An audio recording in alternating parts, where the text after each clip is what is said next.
16 సద్గుణాలు కలిగిన ఆదర్శ పురుషుడు శ్రీరాముడు.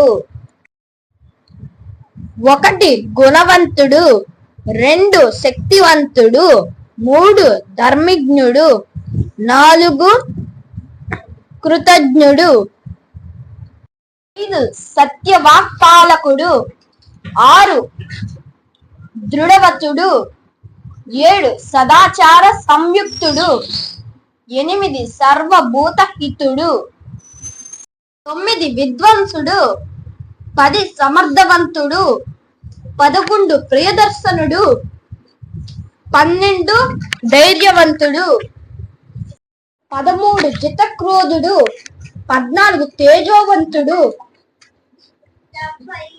15 అనసూయకుడు, 16 పరాక్రమవంతుడు. లక్షణాలన్నీ కలిగి ఉండబట్టే శ్రీరాముడు దేవుడయ్యాడు. చెప్పింది సత్యమైతే లైక్ చేయండి. భారతదేశ నినాదం ఏంటో కామెంట్ చేయండి.